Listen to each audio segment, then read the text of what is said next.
108 ଗରା ପାଣିରେ ସ୍ନାନ କରୁଥିବେ। ଜ୍ୱର ହେଲା, ଜ୍ୱର ହେଲାକୁ ଔଷଧ ଦିଆ ହୁଏ, ଔଷଧ ହେଲେ ମଦକ ଆକାରରେ ଦିଆହୁଏ। ଆଉ କେମିତି ଭଲ ହୁଅନ୍ତି ସେ ତାଙ୍କୁ ପ୍ରଭୁଙ୍କୁ ହିଁ ଜଣା। ଏସବୁ ତାଙ୍କ ଲୀଳା ଏବଂ ସେ ଲୀଳା ଭିତରେ ଆମେ ଟିକେ ଭାଗିଦାର।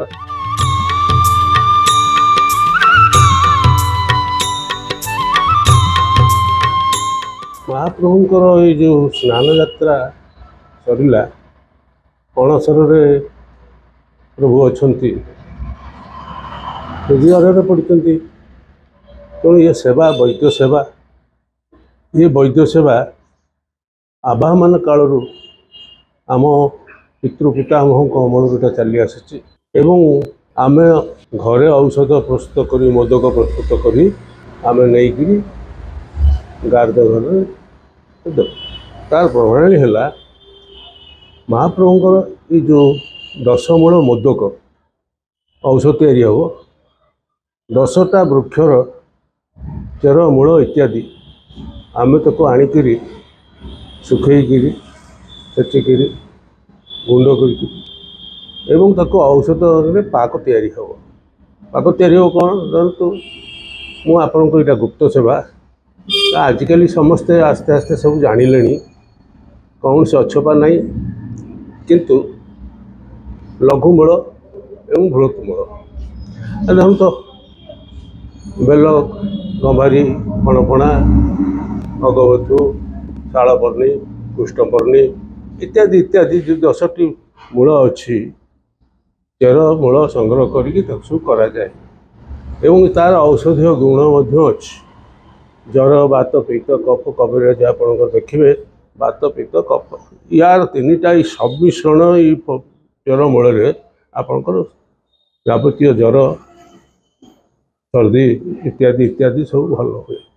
ତେଣୁ ଏଇଟା ଗୋଟେ ପ୍ରଭୁଙ୍କର ବୈଦ୍ୟ ସେବା ହିସାବରେ ତୁମେ ଔଷଧ ନିଜ ଘରେ ପ୍ରସ୍ତୁତ କରିକିରି ଶୁଦ୍ଧପୂତ ଭାବରେ ଯେମିତି ପାକତି ପ୍ରସ୍ତୁତ ହେବ, ତାକୁ ରନ୍ଧା ହେଇକିରି ମୋଦକ ଆକାର ଦିଆ ହେଇକିରି 3ଟି କୁଡ଼ିଆରେ ଆମେ ତାକୁ ରଖିବୁ। ମହାପ୍ରଭୁଙ୍କର 3 କୁଡ଼ିଆ, ତା ଦେହରେ ଜଗନ୍ନାଥ, ବଳଭଦ୍ର, ସୁଭଦ୍ରାଙ୍କ ପାଇଁ, ମା ତାଙ୍କ ପାଇଁ ଏସବୁ ଦିଆଯାଏ। ଦିଆହେଇକରି ଆମେ ଗାର୍ଦ ଘରରେ ଦେବୁ। ଅଣବସର ଦଶମୀ ତିଥିରେ ଆମେ ନେଇକରି ଦେବୁ। ହେଲେ ସେଇଟା ଏକାଦଶୀ ତିଥିରେ ପ୍ରତି ମହାପାତ୍ର ତାକୁ ଲାଗି କରିବେ ଏବଂ ଜ୍ୱର ଛାଡ଼ିବ। ସେ ଚକାବିଜେ କରିବେ, ଇଏ ହେବେ, ତାପରେ ନବଯୌବନ ଦର୍ଶନ ହେବ, ରଥଯାତ୍ରା ହେବ। ତେଣୁ ଇଏ ଗୋଟେ ପ୍ରଚଳିତ କାଳ ଅନାଦି କାଳରୁ ଏଇଟା ଗୋଟେ ଚାଲିଛି। ଏବଂ ଆମେ ମଧ୍ୟ ସେଥିରେ ଟିକେ ଟିକେ ଉଚ୍ଚମିଶା ଭଳି ଆମ ସେବା ଅଛି, ଆମେ ସେଇଟା କରିଆସୁଛୁ।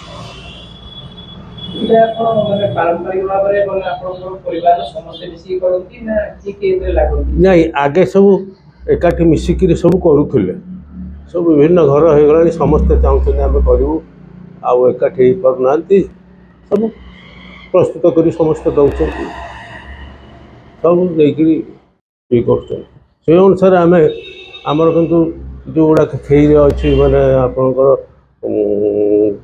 ବୈଦ୍ୟ ସେବା ହିସାବରେ ରେକର୍ଡ଼ ଅଫ୍ ରାଇଟ୍ସରେ ଅଛି। ଏବଂ ସେଇ ଅନୁସାରେ ଯେଉଁ ଖେଇ ଆମକୁ ମିଳେ, ବର୍ଷକୁ ବର୍ଷ କେଉଁ ତିଥିରେ କ'ଣ ମିଳିବ, କେଉଁଠି ମାଣ୍ଡୁଅ ମିଳିବ, କେଉଁଠି ଖେଚେଡ଼ି ମିଳିବ, କେଉଁଠି ମର୍ଚି ଲଡ଼ୁ ମିଳିବ, ଏମିତି ଖେଇ ଆକାରରେ ଆମକୁ ମିଳେ। ଆମେ ଶାଢ଼ୀ ବନ୍ଧା ସେବକ ନୁହଁ, ଆମ ପାରମ୍ପରିକ ଇଏରେ ଆମେ ଏଇଟା ସେବା କରି ଆସୁଛୁ। ଏବଂ ଯେଉଁ ଖେଇତକ ଆମକୁ ମିଳିବ, ସେଇ ଖେଇତକ ସବୁ ବାଣ୍ଟିକିରି ଆମେ ମନ୍ଦିରଙ୍କୁ ସବୁ ବାଣ୍ଟିକିରି ଦେଇଛି। ତାର ମୂଲ୍ୟ ଯାହା ହେଲା ସେଇ ଅନୁସାରେ ବର୍ତ୍ତମାନ ଆମେ ପାଉଛୁ। ଆଉ କ'ଣ, ଆଉ ସେଇଟା ଗୋଟେ ସେବା। ତାପରେ ଆମେ କେତେବେଳେ ଲେଖିକିରି ଦେଇନୁ, ସେ କହୁଛନ୍ତି ସବୁ ଗୋଟେ ଲେଖିକିରି ଦିଅ, ଆମ କର, ଏସବୁ ଆମେ ଗୋଟେ ସେବା ମିଳିଛି ପ୍ରଭୁଙ୍କର ସେବାରେ ଆମେ ଆନନ୍ଦିତ, ଆମ ପରିବାର ସହିତ ଆନନ୍ଦିତ। ଏବଂ ଆମେ ସେଇ ଦିନକୁ ଅନେଇକି ବସିଛୁ, ଆମେ ଆମର କର୍ତ୍ତବ୍ୟ କରିଚାଲିଛୁ। ଏବଂ ସେଇ ଅନୁସାରେ ମନ୍ଦିରରୁ ଗୋଟେ ଚିଠି ଆସେ ଯେ ଆପଣ ଅମୁକ ତାରିଖ ସୁଦ୍ଧା ଆପଣଙ୍କ ସେବା କରିବେ। ନଦେଲେ କ'ଣ ଆମେ ଏଇଟା କରୁନଥାନ୍ତୁ କି? ତେଣୁ ସିଏ ତାଙ୍କ ରେକର୍ଡ଼ ଉପରେ କରିବା ପାଇଁକା ସିଏ ଗୋଟେ ଚିଠି ମାଧ୍ୟମରେ ଜଣାଉଛନ୍ତି ଆଉ ଆମକୁ ମନେ ପକାଇ ଦେଉଛନ୍ତି। ମନେ ପକାଇବା କିଛି ଆବଶ୍ୟକତା ନଥିବ, ଆମେ ଆମର କରିଚାଲୁଛୁ। ଏବଂ ଆମ ପୂର୍ବପୁରୁଷମାନେ କରୁଥିଲେ, ଆମେ କରୁଛୁ। ଭବିଷ୍ୟତରେ କ'ଣ ତା ଭଗବାନ ହିଁ ଜାଣନ୍ତି। ତେଣୁ ଆମେ ମଦକ ଦେଲା ପରେ माने भगवान केमती सुस्थ होती तार किसी अनुभव किसी आपण माने जानथि माने नहीं तो भगवान तो निश्चित औषधर सामान्य औषधर स्थित माने एटा तो ताकर लीला हाँ तांकर तो लीला किंतु आपण एमती मनीषर जमी लीला चली सका उठिले नित्यकर्म सब अच्छी से सब ठाकुर अच्छी एवं वर्षक थे ज्वर पड़ती 108 गरा पानी स्नान करते ज्वर है ज्वर है औषध दिया हुए औषध मदक आकार दिया बहुत अच्छी ये फुलिक तेल दिखती सब अच्छी आमर कि ये सब मदक सेवा औषध आम दौ प्रभु तो ज्वर भल हुए रथ यात्रा हुए